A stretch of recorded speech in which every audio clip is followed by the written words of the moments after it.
eyes were on Wisconsin last night. Donald Trump making his thank you tour. Did you see it, Dan? You had Scott Walker up there. The Green Bay Packers jerseys were ubiquitous. Oh, and the love for Paul Ryan. Speaker Paul Ryan. I've really come to I've come to appreciate him. People know. Speaker Paul Ryan. Where's Speaker? Where is he? He has been, I'll tell you, he has been terrific.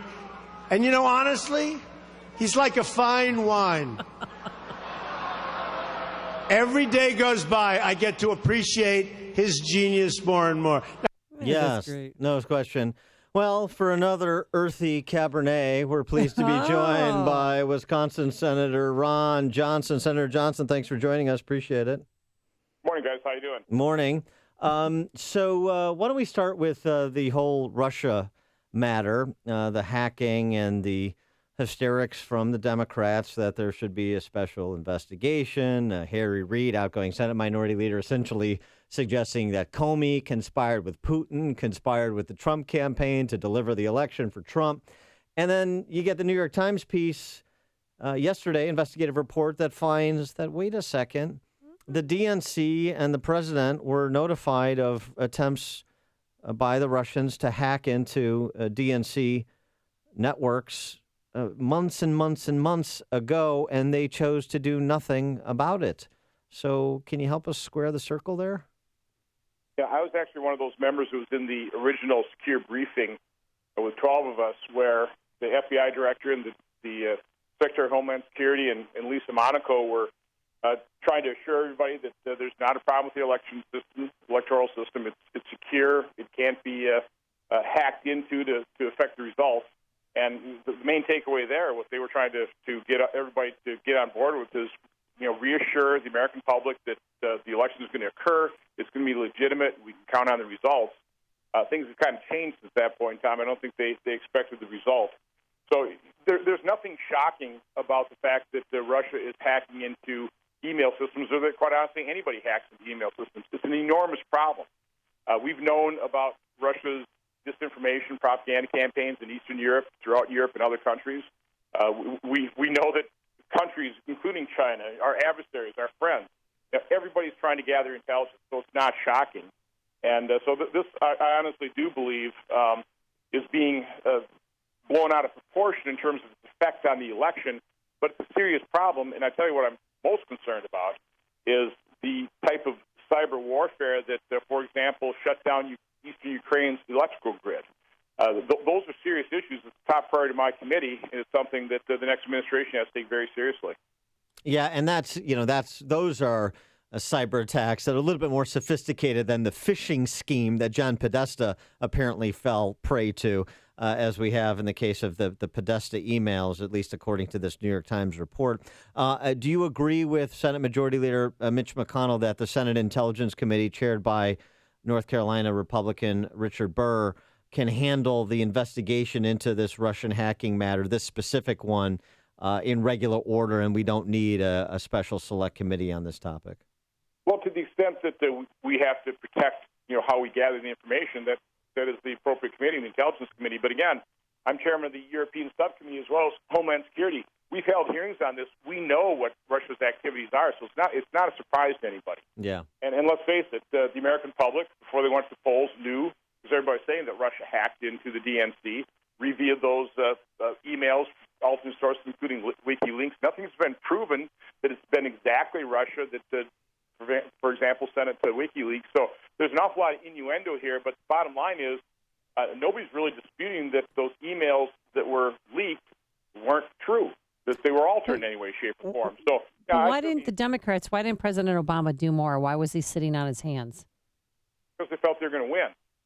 And so they didn't really think it was much of an issue. Now they're doing exactly what they were accusing Donald Trump of doing, is trying to delegitimize the election results because they don't like the results. Well, yeah, and it's actually quite sad. And in terms of leaked information, I know there's a lot of moralizing about the WikiLeaks stuff, but there was no problem that the left had with respect to, for example, the New York Times publishing a copy of some pages of Donald Trump's tax returns that were leaked to them, otherwise a private, non-FOIA-able document. So, the kind of my morality changes with my interests, which is a signature of the left. With respect to President Obama, though, was part of this, there's some supposition that part of this was he was still trying to, in his own mind, massage the relationship with Russia. So he didn't want to take any public posture on the hacking because he was still trying, I guess, hoping against hope that he could affect a Russian withdrawal from Syria in terms of support for propping up the Assad regime. Well, what you're describing now is how the press is all of a sudden understanding the dangers of Russia.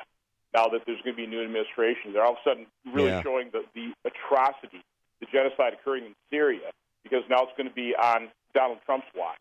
And they're going to completely ignore the strategic blunders of historic proportions of this administration bugging out of Iraq, not doing anything to prevent the slaughter as it slowly built and then gained speed in Syria. So, no, President Obama's foreign policy has been an unmitigated disaster. It just hasn't been reported as such, which is why President Obama's approval ratings are still surprisingly high based on the disastrous results of his administration. So, no, I mean, Donald Trump is walking into a mess when it comes to foreign policy as well as our health care policy, domestic policy, an economy that's not performing. I don't envy the next president his task trying to clean up this mess created by President Obama. We talked to Michael Rubin from the American Enterprise Institute earlier in the show today, and we asked him about the CIA, since the genesis of so much of this is that CIA report that was leaked to the Washington Post. And the question that some have alleged is the CIA politicized. Michael Rubin, who spent some time in the Pentagon, said unequivocally it is politicized. And there's a lot of evidence over the last decade, just in terms of some of the things that CIA honchos have said about politics that suggest as much. What's your opinion on the CIA, and is there a problem of politicization of intelligence? My own personal belief is every government agency is politicized, because every government agency, like the private sector, wants to grow. And in order to grow, it wants to take more control and have jurisdiction over more and more areas of the American economy. And so it all becomes politics. And you have long-term serving bureaucrats. Oftentimes they are of the liberal persuasion. And so they certainly resist more conservative administrations. They look at every president as somebody who's just temporary. They're permanent, and so they're just going to wait them out. But they're very loyal to their own agencies and protective of it. And they want to keep growing the agencies so their own power and influence grows as well. So one of the reasons I'm not a big fan of government. I think you need to limit it. Our founding fathers knew that as well. It's just a basic dynamic. But my own guess is that most government agencies have a pretty liberal bias, and that's a real challenge for any conservative president. Senator Ron Johnson, President-elect Trump's cabinet's almost complete, and I wanted to get your reaction to his nomination or appointing Secretary of State position. I know it needs Senate approval, House approval, but what do you think of Rex Tillerson? First of all, let me just comment. I am been amazed at President-elect Trump's energy level, his activity level. I went through an arduous campaign in Wisconsin. He wants to do something even worse than that. I've had a couple of days off. He hasn't taken any days off. I've been very impressed with his nominees, incredibly competent, incredibly experienced. I think that just describes Rex Tillerson right there. Again, I come from the private sector. In the private sector, you actually have to accomplish things day in and day out. Obviously, Rex Tillerson accomplished a lot, was very results-driven, results-oriented, traveled the world, did deals around the world, know not only government officials, but he knows the economies of these different countries.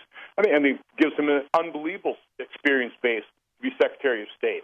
And so, again, I haven't met him. I'm looking forward to meeting him in my office. I'm looking forward to the confirmation hearings. I'm on the Senate Foreign Relations Committee. Mm-hmm. But I certainly give him the benefit of the doubt, and I'm somewhat puzzled at some of the reaction by some of my colleagues right now. He's an oil man. Oil's in Russia. He's obviously going to be doing some deals with the leaders of Russia. He didn't put them in place, but he's going to, in the end, I believe, probably be a patriot and follow the lead of President-elect Trump, who said he's going to put America first. All right. He is Wisconsin Senator Ron Johnson. Senator Johnson, thanks as always for joining us. Appreciate it. Have a Merry Christmas. You too. Merry Christmas. And he joined us on our turnkey.pro answer line. Connect with